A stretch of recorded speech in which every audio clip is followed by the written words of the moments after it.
बोलते थे देश को, सोने का धुआं निकलता था और घर घर में बहुत अच्छी समृद्धि थी, अच्छा वातावरण था, सात्विक परिवार था। ये हमारे इतिहास में बताया गया है हम लोगों को। तो ये क्यों था? तो इसके पीछे का रीजन ये है कि हमारी उस काल में, जो हजारों वर्ष पूर्व में, कि हमारी संस्कृति बहुत अच्छी थी, हमारा अर्थव्यवस्था बहुत अच्छा था। तो हमारी अर्थव्यवस्था इतनी अच्छी थी कि हम पूरे दुनिया में सबसे बड़े अर्थव्यवस्था वाले गिने जाते थे, समृद्ध देश के नाते। तो क्यों था ये हमारा? क्योंकि हमारी सारी अर्थव्यवस्था ये कृषि आधारित अर्थव्यवस्था थी और हमारे पास अच्छे अनाज, अच्छे फल, अच्छी सब्जी का उपयोग होता था, उत्पाद होता था। लेकिन हमारी सारी कृषि क्यों अच्छी थी? क्योंकि उस काल में संपूर्ण कृषि गो आधारित थी। हर घर में गौवंश था, हर घर में गाय का उपयोग होता था, गोबर गोमूत्र का उपयोग होता था, दूध दही से काफी उत्पाद होते थे।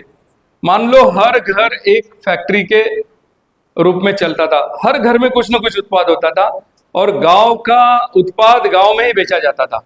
ये हमारे उस समय का जो अर्थव्यवस्था थी। इसलिए हमारा जीडीपी हम तो बताएंगे कि 75 के ऊपर जा सकता होगा उस काल में, क्योंकि गांव का ही पैसा गांव में आता था, गांव का उत्पाद गांव में बिकता था और सारे समाज इकट्ठा रहते थे हम।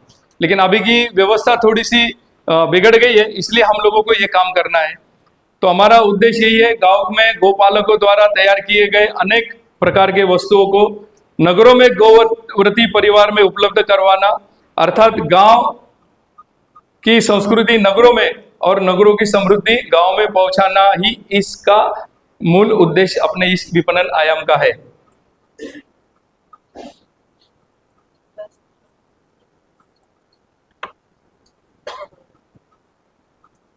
देखिए भाई साहब, हम लोग थोड़ी सी हमारी एक समझ में गड़बड़ है।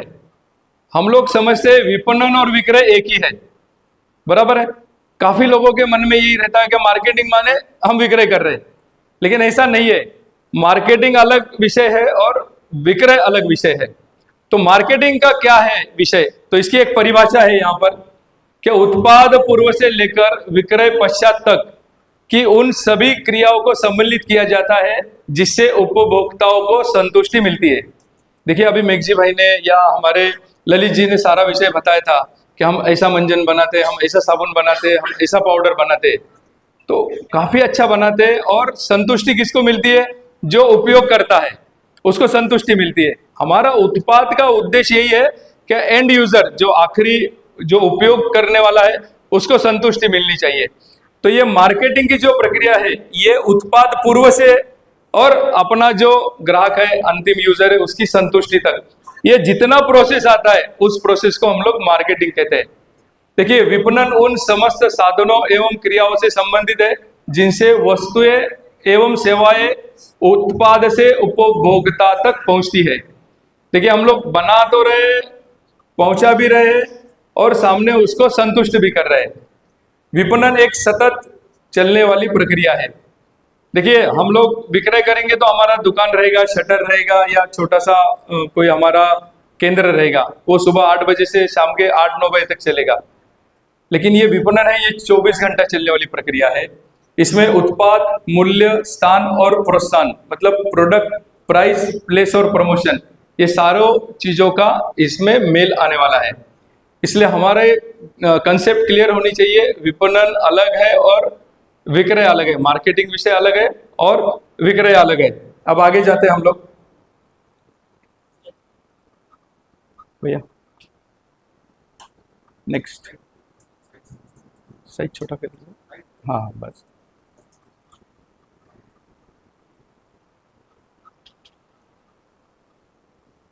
देखिए, विपणन की एक रचना है।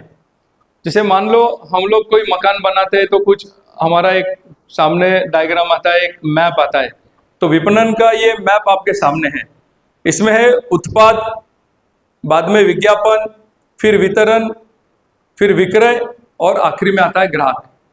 देखिए, सबसे पहले आता है प्रोडक्शन, जहां हमारा ये सारा उत्पाद बन रहा है ललित जी की गौशाला में। दूसरा आता है विज्ञापन, इसको हम किस ढंग से बेचना है, समाज का मन कैसे हमारे इस उत्पाद की तरफ आकर्षित करना है, वो आता है हमारा एडवर्टाइजमेंट यानी कि विज्ञापन। अब हम लोग विज्ञापन तो उत्पाद बना लिए, विज्ञापन अच्छा किए, लेकिन हमारी अगर डिस्ट्रीब्यूशन लाइन, वितरण की व्यवस्था अगर ढंग से नहीं रहेगी तो हम लोग ग्राहक तक नहीं पहुंच पाएंगे। इसलिए वितरण की व्यवस्था होनी चाहिए। जो हमारा विक्रेता है, जहां हम वो वस्तु बेचने वाले, वो हमारी लाइन क्लियर होनी चाहिए। और आखिरी में आता है हमारा ग्राहक। ये हमारा मैप है अपने विपणन का। अब हम देखते हैं कि हमारा डिजाइन तो बन गया है घर का। अब किसी भी छत को 4 पिलर की आवश्यकता होती है। 3 पिलर पे छत नहीं बैठेगा, 2 पे नहीं बैठेगा, पूरे 4 पिलर हम लोगों को लगेंगे। तो इस विपणन में भी 4 स्तंभ है, 4 हमारे पिलर है। और वो पिलर ऐसे है क्या, उत्पाद, मूल्य धारणा, संवर्धन और नियोजन। देखिए प्राइस, प्रोडक्ट है पहले, बाद में आता है प्राइसिंग, तीसरा आता है प्रमोशन और चौथा आता है प्लानिंग। हम लोगों ने ये 4 अगर हम इस विषय पर ध्यान देंगे तो मान लो हमारा बहुत अच्छी तरह से अपने गौशाला का उत्पाद हम अपने ग्राहक तक पहुंचाएंगे। अब ये 4 पिलर कैसे है, देखिए उत्पाद वाले हमारे पास बैठे हैं ललित जी भाई साहब। अब प्राइसिंग हम लोगों को कैसे करना है ये हम उनको बताएंगे। तीसरा आता है संवर्धन, इसका प्रमोशन कैसे करना है, इसकी हमारी एक टीम रहेगी। और सबसे महत्वपूर्ण आता है नियोजन। विदाउट प्लानिंग हम लोग कुछ भी नहीं कर सकते, इसलिए हमको पूरा नियोजन करना है। देखिए कौन सी चीज कब बनाना है, कब बेचना है, कैसे बेचना है, ये प्लानिंग में आता है। इसलिए हमको ये 4 पिलर पे अपना ध्यान रखना है। अब हम पहले पिलर की बात करते हैं। जो पहला हमारा बिंदु है वो है उत्पाद। देखिए उत्पाद वस्तु अंतिम उपयोगकर्ता की जरूरतें एवं मांगों को पूरा करना, ऐसा वो हमारा उत्पाद होना चाहिए।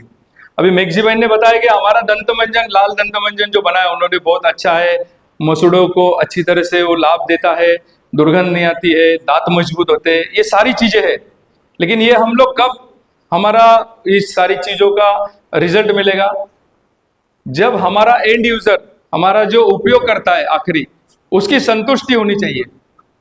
मतलब हमने काफी अच्छी एडवर्टाइजमेंट की, काफी अच्छा उसका प्रमोशन किया, लेकिन वो नहीं संतुष्ट कर पाया। वो मंजन करने के बाद में भी उसके मसूड़े दुख रहे, दांत में दर्द है, तो हमारा वो उत्पाद काम का नहीं। इसलिए हम उत्पाद बनाते समय हमारा अंतिम यूजर जो है, हमारा जो ग्राहक है, उसके मन में क्या भाव है, ये बनाने के लिए मान लो धूप बना रहे तो उसके मन में क्या भाव आनी चाहिए, हमारा धूप क्यों लगाए वो, ये हम लोगों ने सोचना है, तब जाकर हमारा प्रोडक्ट अच्छा रहेगा। दूसरा, उत्पाद का दर्जा जो है वो ऊंचे दर्जे का होना चाहिए। देखिए हम लोग कोई कंपनी खोल के नहीं बैठे, हमको तो गौसेवा गतिविधि का काम मिला है।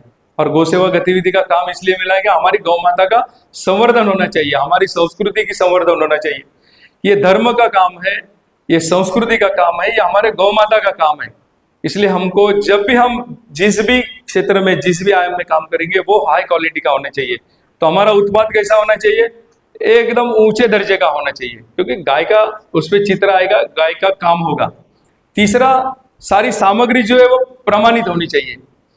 अभी मेघजी भाई ने और ललित जी ने बताया कि इसमें ये चीज चाहिए, इसमें राड़ चाहिए, इसमें नागर मोथा चाहिए। तो ये सामग्री जो है ये सर्टिफाइड होनी चाहिए।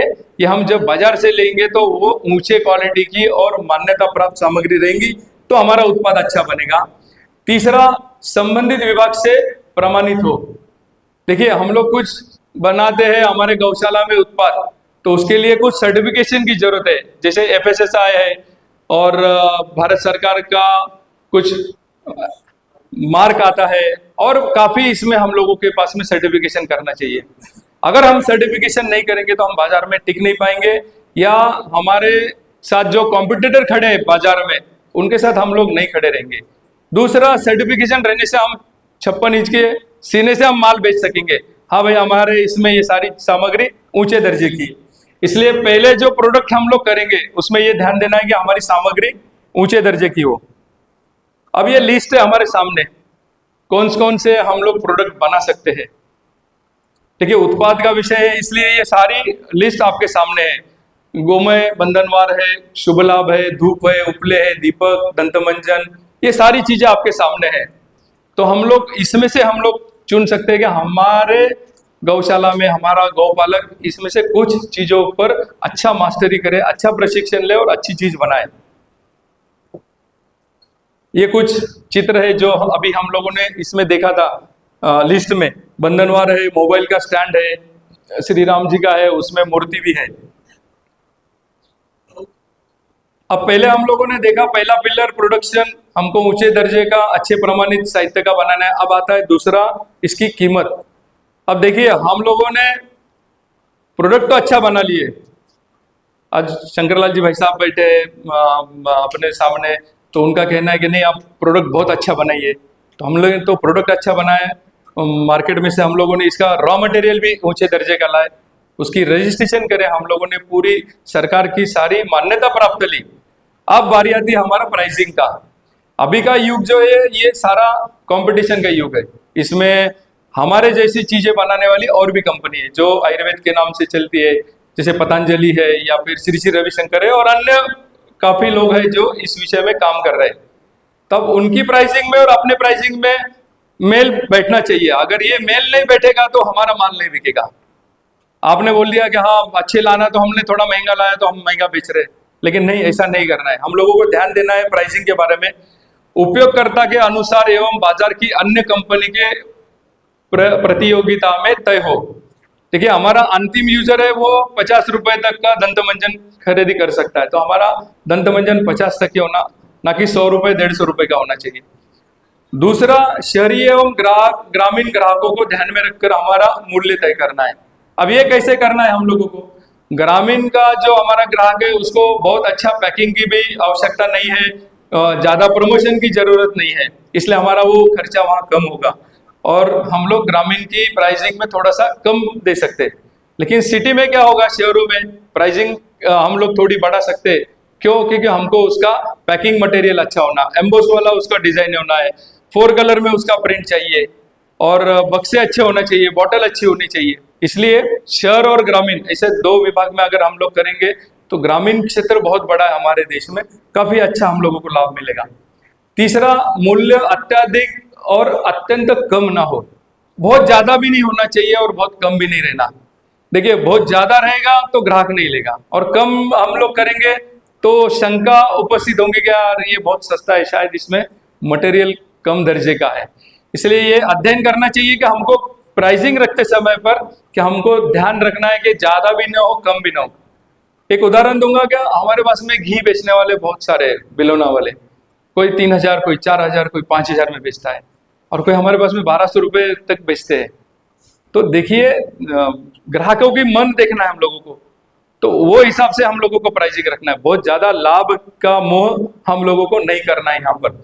और तीसरा, मूल्य त्योहार के समय लवचिक हो। देखिए ये लचीला, ये क्यों होना चाहिए बोलता हूं मैं आपको, ये मार्केटिंग का फंडा है। अगर दीपावली आ रही है आपके पास में, हमारे सामने, और दीपावली में हम लोग चाहते हैं कि बहुत सारा धूप हमारा बेचना चाहिए, बहुत सारे दीपक बिकने चाहिए। ये धूप और दीपक हमारे जनवरी फरवरी में नहीं बिकेंगे, इसलिए हमारे पास स्टॉक है ना, तो ठीक है। हम लोग सोचते हैं क्या 10 बॉक्स पे 1 बॉक्स फ्री कर सकते हैं क्या? हम लोग 10 बॉक्स की धूप के साथ में 5 दीपक दे सकते हैं क्या? ये कुछ हम लोगों को ऐसे छोटे मोटी लवचिक हमारे इसमें लानी चाहिए। और कीमतों में भी जैसा मार्केट में हम लोगों का अध्ययन होना चाहिए, क्या सामने वाला क्या बेच रहा है, क्या प्राइसिंग में बेच रहा है, हम लोग भी बेच ले, क्योंकि हमको तो बेच के माल खत्म करना है, क्योंकि ये फिर से हमको प्रक्रिया करके बनाना है। जी, प्रमोशन पैक, जैसा अभी दीपावली के समय पे किट बनती है, उसमें अभी हमारे भाई साहब जी बैठे, राजेंद्र जी, उन्होंने भी काफी अच्छी किट बनाई, काफी लोग बना रहे हैं। तो ऐसा कुछ हम लोगों ने सोचना चाहिए कि हमारा सारा किट, सारा मटेरियल हमारा सीजन में बेच सकते हैं। अच्छा, एक और ध्यान देना है, उत्पादक, विक्रेता, उपभोक्ता, इनका लाभ हो ऐसा मूल्य होना। आदरणीय शंकरलाल जी भाई साहब, राघवन जी हमको बार बार बताते कि हमने खुद ने बनाना, खुद ने बेचना, खुद ने पैसे कमाना, खुद ने प्रॉफिट कमाना, ये हमारा अपेक्षित नहीं है। हमने बनाना चाहिए, किसी ने वितरण करना चाहिए और किसी ने बेचना चाहिए। इसमें सारे लोगों का इसमें इन्वॉल्वमेंट होना चाहिए, इसलिए सबको लाभ मिलना चाहिए। उत्पादक को 2 रुपए मिलने चाहिए, बाद में विक्रेताओं को भी कुछ लाभ होना चाहिए, और जो हमारा एंड यूजर है, उपभोक्ता है, उसको भी संतुष्टि मिलनी चाहिए कि हाँ मुझे अच्छे कीमत में ये मटेरियल मिला है। तो हमने पहले प्रोडक्शन देख लिया, दूसरा हमने प्राइसिंग भी कर ली, प्रोडक्शन अच्छा हो गया हमारा, और हमने बहुत अच्छी तरह से बताया, इसलिए आपने प्राइसिंग भी बहुत अच्छी कर ली। अब आता है बेचना कैसा है, क्योंकि प्राइसिंग भी अच्छी आ रही है, ग्राहक नहीं आ रहे, हम लोग तो बहुत अच्छा उत्पाद है हमारा, सारी सब चीजें अच्छी की है, लेकिन हम ग्राहक तक क्यों नहीं पहुंच पा रहे। तो इसमें एक हमारा जो तीसरा पिलर है वो है प्रमोशन, क्योंकि बगैर प्रमोशन का कोई काम नहीं होगा। अभी का युग ऐसा है, अभी सबके हाथ में मोबाइल है, टैब है, टीवी है, सब है, इसलिए प्रमोशन करना हमारा अभी अभी कर्तव्य बनता है कि हमको प्रमोशन करना है। तो प्रमोशन करने के लिए गो उत्पाद के संवर्धन का उद्देश्य हम लोगों के दिमाग में होना चाहिए कि इसका संवर्धन होना है, इसलिए प्रमोशन करना है। तो प्रमोशन में आता है पहला एडवर्टाइजमेंट, विपणन, अपना विज्ञापन। पहले टीवी में आता था, पहले पेपर में आता था, वर्तमान पत्र में, फिर बाद में टीवी मीडिया पे आया, अब मोबाइल में आ गए, अभी रील्स बन रहे, अभी काफी प्लेटफॉर्म है जहां पर हम एडवर्टाइजमेंट करते हैं। लेकिन एडवर्टाइजमेंट करते समय ध्यान रखना है, हमने पहले भी बताया कि ये काम हमारा माँ का काम है, गौ माता का काम है, इसलिए हम लोगों को ध्यान में रखना है कि हमारा एडवर्टाइजमेंट जो है हमारे कार्य से अनुरूप हो। देखिए, हमको तो गौ सेवा गतिविधि को बढ़ाना है, गाय का प्रमोशन करना है, अपनी देसी गाय घर घर पहुंचाना है, इसलिए हमको एडवर्टाइजमेंट ऐसी करना है क्या हमारा विज्ञापन अपने कार्य को भी बढ़ाए। दूसरा, विज्ञापन अपने संकल्प को ध्यान में रखकर होना है। हमारा संकल्प क्या है कि हमारा गांव की जो संस्कृति वो शहर में जानी चाहिए, संस्कृति हमारी हर घर में, हर दुकान पर जानी चाहिए, इसलिए हमारा वो भी ध्यान में रखना है। तीसरा, विज्ञापन बनावटी और अति बढ़ चढ़ कर नहीं होना। अभी मैक्सी भाई ने बताया कि ये फेस पैक बनाना है, तो हम लोग लिख देंगे आप 3 दिन लगाइए, बिल्कुल गोरे गोरे हो जाएंगे, चमकदार हो जाएंगे, क्योंकि ये मार्केट में चल रहा है ना। फेयर एंड लवली देखते हैं हम लोग, 3 दिन लगाती, चौथे दिन उसका कलर बदलता है, ये सारे बनावटी चीजें। हम लोगों को बताना है कि ये दिव्य तेज आने वाला है ये सारी चीजें का उपयोग करने से। अभी सुधीर जी बैठे, देखिए उम्र क्या है, लेकिन तेज कितना है चेहरे पे। तो ये क्यों है, तो ये सारा हमारा गौ उत्पाद का उपयोग है। फेस पैक लगाते, अपना गौशाला का साबुन लगाते, तो ये वास्तविकता हम लोगों को बताना है, बनावटी नहीं करना है। और तीसरा, विज्ञापन शालीनता पूर्वक हो, क्योंकि मार्केट में कंपटीशन है, हम लोगों ने बताया कि उसका पैकेजिंग अच्छा हो, कुछ चित्र हो, तो उसमें शालीनता होनी चाहिए, कोई ऐसी अश्लीलता उसमें आनी नहीं चाहिए, उसका भाव अच्छा होना, ऐसा हमारा विज्ञापन होना चाहिए। देखिए, कुछ विज्ञापन ऐसे बने हम लोगों के पास में, ये नंदिनी पैकेजिंग प्रोडक्ट है, अपने चेन्नई के है, तमिलनाडु के कल्याण सिंह जी प्रांत संयोजक भी और हमारे मार्केटिंग के प्रमुख है। दूसरा, गिर अहिंसक गौ घी, ये अपने गोपाल भाई सुतरिया जी का है, उस पर उन्होंने बहुत अच्छी तरह से कुछ लाइन लिखी है जो आपको ध्यान में आएगा कि हमारा कैसा होना है। अहिंसक, देखिए उस पर लिखा है, गिर अहिंसक गौ घी बंसी गिर गौशाला के दिव्य गौ माताओं का आशीर्वाद है। यह प्राचीन वेदों और आयुर्वेदों के सिद्धांतों को ध्यान में रखकर बनाया गया दिव्य घी है। कितनी अच्छी इसमें भाषा लिखी है, कितनी शालीनता है, गौ माता का सम्मान है। तो ऐसा कुछ हम लोगों को अपने प्रमोशन में, अपने एडवर्टाइजमेंट में करना है। देखिए, प्रमोशन की बात निकलती है तो हमारे कुछ बंधु ऐसे ठेले लगाकर भी हमारा गौ उत्पाद बेचते हैं, तो उनको भी थोड़ा हम लोग अच्छी तरह से बताएंगे कि इस तरीके से अगर बैनर लगाएंगे, इस तरीके से अगर हम लोग काम करेंगे तो हमारा विक्रय बढ़ेगा। दूसरा, हमारा एक सोलापुर का बंधु है जो गौ उत्पाद बेच रहे, मतलब गौ आधारित कृषि के वो उत्पाद बेच रहे, शायद अंगूर है, केले है, सब है। तो ऐसा छोटा गाड़ी पर गाय का चित्र लगाकर, थोड़ी सी उसमें जानकारी देकर हम लोग अपना किसान भाई भी ऐसे काम कर सकता है। प्रमोशन में देखिए और एक चीज है, ये हमारा गोनाइल है, तो गोनाइल पर भी उन्होंने बहुत अच्छा उस पर वो प्रमोशन का लिखा है कि पवित्र गोवर्क एवं जड़ी बूटियों से निर्मित पूर्णतः रसायन मुक्त मान सरोवर पंचगव्य अनुसंधान केंद्र द्वारा निर्मित पवित्र गोनाइल अपनाएं। इसके प्रयोग से घर में मक्खियां एवं मच्छर भाग जाते हैं, अंत इसके द्वारा जनित बीमारियों का खत्म होता है। देखिए, बहुत अच्छी तरह से इन्होंने इसका प्रमोशन किया है, हम लोग ऐसे कुछ इनका लाभ ले सकते हैं। तीसरा है प्रमोशन में और एक चीज आती है कि अभी का युग है, प्लेटफॉर्म है, ये सोशल मीडिया का है, थोड़ा सा हम लोग इसका भी उपयोग करते हैं क्या। तो हमारे कृषिवड़ी जी ने जब कोरोना काल में था तो उन्होंने एक मोबाइल एप्लीकेशन द्वारा अपने गौशाला के प्रोडक्ट बेचे, भारत में ही नहीं बल्कि 12 देशों में जाकर बेचा है, विदेशों में बेचा है, करोड़ों का उन्होंने व्यवसाय किया है, 10 करोड़ का टर्नओवर है। देखिए भाई साहब, तो ये चीजें हम लोग को करना है। अब प्रमोशन में थोड़ी सी और एक बात आती है, वो विक्रय संवर्धन, सेल्स प्रमोशन की आती है। तो मैं पिछली बार के स्लाइड में बताया कि इसमें विक्रेता का भी लाभ होना चाहिए, त्योहार के समय पे थोड़ी योजना स्कीम आनी चाहिए, प्रचार का कार्य अपने अभियान से जुड़ना चाहिए, प्रचार की सामग्री ये थोड़ी भावनिक होनी चाहिए क्योंकि ये आस्था का हमारा काम है, तो भावना आनी चाहिए उसमें। प्रचार का दुष्परिणाम न हो इसका भी हम लोगों को ध्यान में आना चाहिए, और योग्य दिशा में प्रचार हो तो विक्रय में वृद्धि होती है। अच्छा, अब बात आती है कि बड़े गौशाला की, जिनके पास में 400-500 गौओं से काफी अच्छे प्रोडक्ट बना रहे, तो उन्होंने उनका ब्रांड बना लेना चाहिए, रजिस्टर करना चाहिए, और उसका उन्होंने अपना ये लेना चाहिए, कुछ सर्टिफिकेशन खुद के नाम का, ट्रेडमार्क लेना चाहिए, ताकि वो उसके ब्रांड को कोई कॉपी ना करे। तो हम लोग ब्रांड पर भी आगे चलकर जाना है। हमारी गौशाला में बहुत सारा गोधन बढ़ रहा है। अब आता है बात सोशल मीडिया की। इस बार सोशल मीडिया का बहुत प्रयोग हो रहा है, तो हमारे पास व्हाट्सएप ग्रुप है, व्हाट्सएप ब्रॉडकास्ट लिस्ट बनाते हैं, इंस्टाग्राम, ट्विटर, फेसबुक और यूट्यूब चैनल, हम लोग इसका भी प्रयोग कर सकते हैं। देखिए, इस प्रकार हम लोग ये सारे चीजें कर सकते हैं। अब लास्ट में आता है हमारा चौथा पिलर, प्लानिंग। देखिए, प्रोडक्शन हो गया, प्राइसिंग हो गई, प्रमोशन हो गया, अब प्लानिंग आती है कि सारी चीजें तो हो गई, अब बेचना कैसा है, तो एक प्लानिंग आता है, नियोजन आता है, जिसमें हम लोग गो उत्पाद विक्रय के लिए प्लानिंग सबसे बड़ी भूमिका है। उत्पाद से पूर्व एवं उपभोक्ता का समाधान तक हम नियोजनबद्ध से काम अगर करेंगे तो हमारा अच्छी तरह से विपणन का कार्य पूरा होगा। नियोजन में क्या है, क्या करना है हमको, ये हम लोगों ने तय करना है। दूसरा आता है कब करना है और कैसे करना है। मान लो अभी धूप बनाना है और हम लोग बारिश में धूप बनाएंगे तो धूप नहीं बनेगी, हम ठंड में, नवंबर में, अक्टूबर में धूप बनाएंगे तो नहीं बनेगी। इसलिए हम लोगों को योजना, प्लानिंग करना है कि कौन सा प्रोडक्ट कब बनाना है। ठीक है, बाद में आता है नियोजन का मतलब भविष्य के बारे में अनुमान लगाना है। हम लोग बैठे के लेते, तो हम लोग 100 साल के नियोजन डॉक्टर साहब ने किया था, आज हम 100वें साल में हैं। तो ये प्लानिंग का ही, नियोजन का ही नतीजा है कि आज हम जवां है, टिके हैं हम अपने कार्य से। सेल्स अरेंजमेंट हो और सप्लाई चेन अच्छी तरह से होनी चाहिए। अब आता है ये सारे चीजें होने के बाद हम किसके लिए काम कर रहे हैं, तो हम उस ग्राहक के लिए काम कर रहे हैं जहां हमारा उत्पाद जाने वाला है।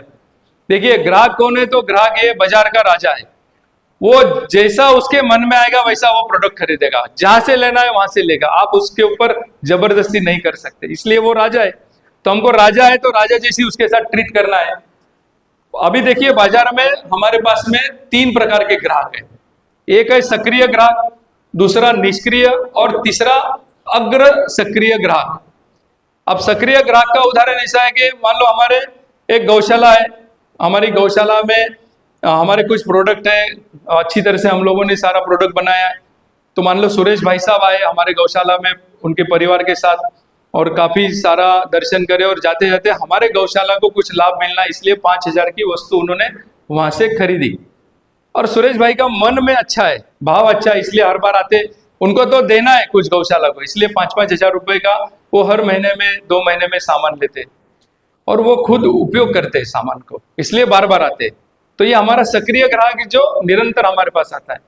अब निष्क्रिय ग्राहक कैसा है, तो वो रमेश भाई साहब है, वो भाव लेके आएगा, गौशाला को कुछ हमको डोनेशन देना है, इसलिए 5000 का उन्होंने वहां से मटेरियल लिया, सामान लिया, और घर में अपने कपाट में रख दिया, दोबारा उन्होंने तो उपयोग नहीं किया, बस उसको तो गौशाला में दान करना था, डोनेशन देना था, ले लिए, फिर कभी आए ही नहीं वो, इसलिए वो हो गए हमारे निष्क्रिय ग्राहक। और तीसरे आते हैं सक्रिय ग्राहक। जो ग्राहक अपना गौ उत्पाद खरीदता है, उसको बहुत अच्छा लगता है, वो 100 लोगों को बताएगा क्या ललित जी भाई साहब के गौशाला में इतनी जबरदस्त मटेरियल है, इतना अच्छा धूप है, आप लीजिए। ये हमारा ऑटोमेटिक प्रमोशन करने वाला ग्राहक है, उसको भी हम लोगों को जतन करना है। अब ये जो निष्क्रिय ग्राहक है, उसको हमको वापस सक्रिय में कैसे लाना है, तो हमारे जब कोई दुकान रहेगा, हमारा कोई सेल्स का एक हमारा स्टॉल रहेगा या गौशाला रहेगी, तो हम वो सुरेश भाई साहब, रमेश भाई साहब जो लेकर सिर्फ कपाट में रख दिए, तो उनके हम लोग क्या करेंगे, हमारे कस्टमर की लिस्ट बनाएंगे, नंबर लेंगे, अगर महीना 2 महीने में कोई आता नहीं दोबारा तो उसको फोन करेंगे, भाई साहब कैसे हो, हमारा साबुन आपने यूज किया गया, हमारा फेस पैक किया गया, तब वो उसको लगेगा नहीं यार मैंने तो नहीं किया, कपाट में रख दिया, चुप डोनेशन देना था इसलिए। लेकिन हम लोगों को उसको बताना है, भाई साहब एक बार देख लीजिए, यूज कीजिए। जब वो दोबारा उसको उपयोग में लाएगा ना तो वो सक्रिय बनेगा। इसलिए हमको ये ग्राहक के पास ध्यान देना है। शहरी ग्राहक, ग्रामीण ग्राहक जो मैंने बताया उसका भी हम लोगों को बैलेंस रखना है। जैसे हम लोग फैमिली डॉक्टर का है वैसे हमारे पास फैमिली फार्मर है, ऐसे हमारे पास फैमिली प्रोड्यूसर भी होनी चाहिए। तीसरा, ये संकल्पना हो कि ग्राहक की संतुष्टि का हम लोगों को सतत ध्यान देना है। देखिए ग्राहक के प्रकार बताए,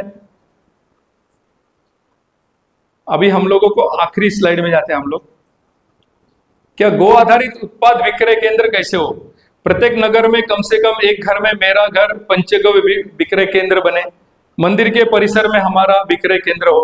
गो उत्पाद विक्रय में मातृशक्ति का सबसे ज्यादा हम लोगों ने उपयोग करना चाहिए।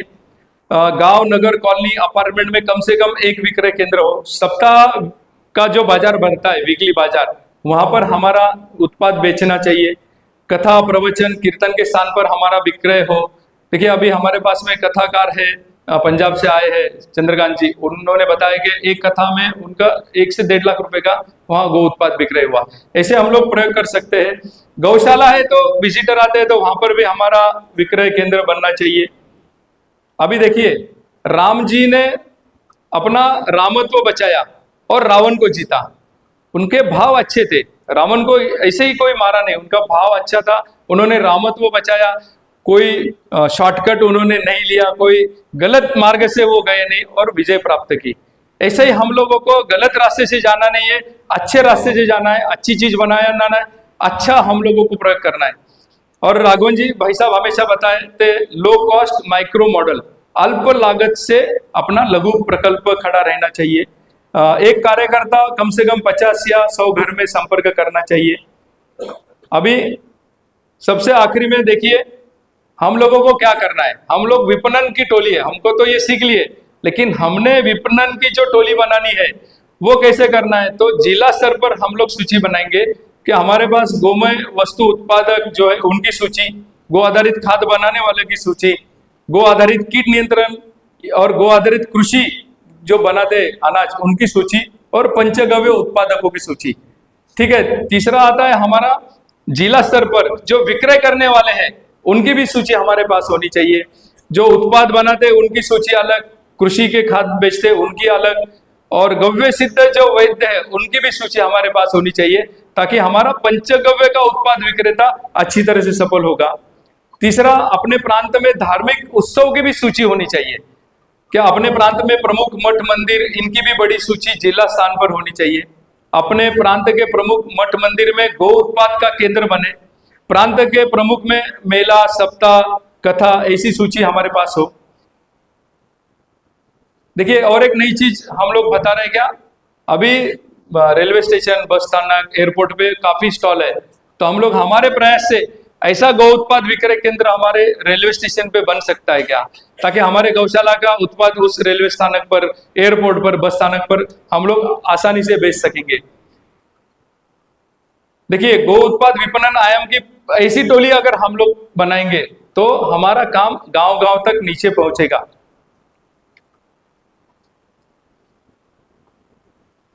आखिरी में यही बताना था, क्या हम जिस उद्देश्य से काम कर रहे हैं यहाँ पर वो एक ही उद्देश्य है कि हमारी गांव की संस्कृति को हमारे शहर में लेके जाना है।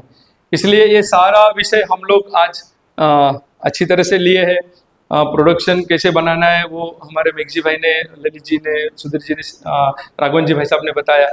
कैसा बेचना है इस पर अगर हम अच्छी तरह से ध्यान देंगे, क्योंकि अगर हम लोग अच्छी तरह से विपणन नहीं करेंगे तो हमारा माल नहीं बेचेंगे, बिक पाएगा, हमारी वस्तु नहीं बिकेगी। और अगर 2 बार हम लोग बनाकर नहीं बेच पाए ना, तीसरी बार हमारा गौशाला का कोई प्रोडक्ट बनाएगा नहीं, वो बोलेगा बिकता ही नहीं तो मैं क्यों बनाऊंगा। इसलिए हमको गोबर का मूल्य बढ़ाना है। सुधीर जी बार बार बताते हैं कि गोबर की प्राइस आपको कितने पैसे कमाना है, तो हम लोग बोलते हैं 100 रुपए किलो, 200 रुपए किलो। तो देखिए एक अगर दीपक बनाते हैं हम लोग, 5 ग्राम का दीपक बनता है, एक 5 रुपए में बिकता है।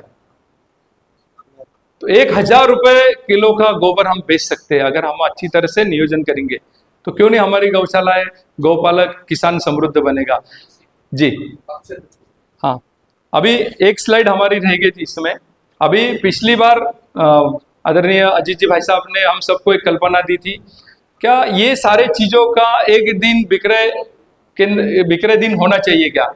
मान लो हम सारे देश में कुछ ना कुछ उत्सव मनाते, कोई दिन मनाते, तो हम लोगों ने, भाई साहब ने एक कल्पना रखी थी क्या, एक दिन में हम पूरे देश भर में रास्ते पर उतरकर, बस में जाकर, रेलवे में जाकर, हर जगह पे खड़े रह के हम अपना गो उत्पाद बेच सकते क्या। तो हमने, भाई साहब ने कल्पना दी, तो वो अक्षय तृतीया प्रतिवर्ष, पिछली बार 30 अप्रैल को थी, हम लोग बेचना चाहिए। ये दिन पर हम घर से बाहर निकले, अपने गौशालाओं का कुछ सामान हम लोग स्वयं खरीदे, और हमारे मोहल्ले में, हमारे गांव में, हमारे चौराहे पे, बस में, रेलवे में और एयरपोर्ट में, मान लो प्लेन में भी हम लोग बेच सकते। हमने पीछे महाराष्ट्र सरकार में भी काम किया, तो हम लोगों ने सरकार की जो महाराष्ट्र शासन का सदन है वहां पर भी हम लोगों ने स्टॉल लगाया, मंत्रालय में काफी अच्छा विक्रय हुआ।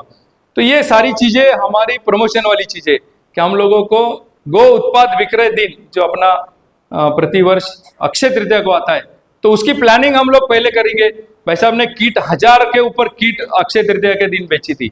इसलिए ये भी ध्यान में रखना कि कौन सी चीज कब बेचना है, कैसी बेचना है। ठीक है भाई साहब, जितना था हम लोगों ने बताया। हम आपके चरणों में विनंती करते हैं, अच्छी तरह से बनाइए, अच्छा प्रमोशन कीजिए और अच्छी तरह से इसका विक्रय कीजिए, ताकि गौ माता के चारा में, गौ माता के खाद में वो पैसा आएगा, वृद्धि होगी, गौ माता सुखी होगी। गौ माता सुखी होगी, देश सुखी होगा, ये धरती सुखी होगी। आप सबके चरणों में कोटि कोटि प्रणाम। हाँ हाँ हाँ, मनीष वर्मा, देवगिरी प्रांत संयोजक। नंबर है 940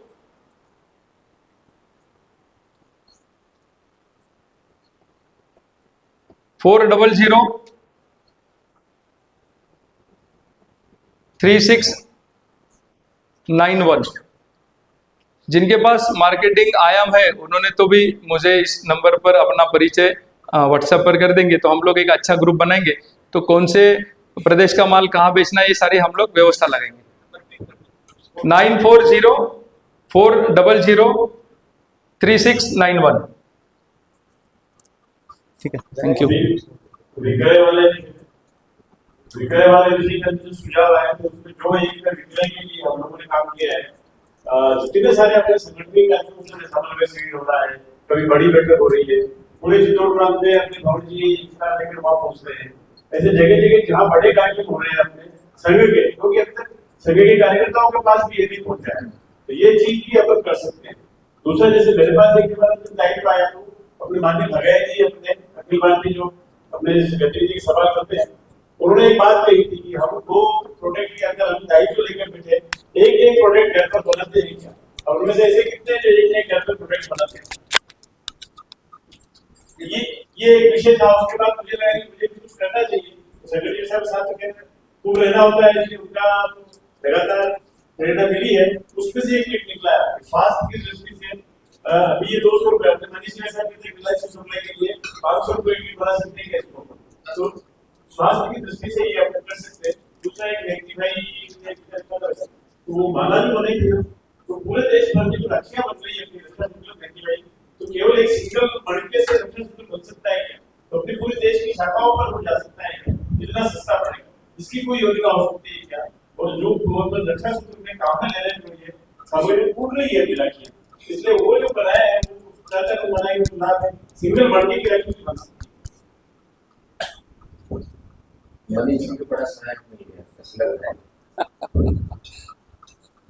मनीष जी ये हमारे जो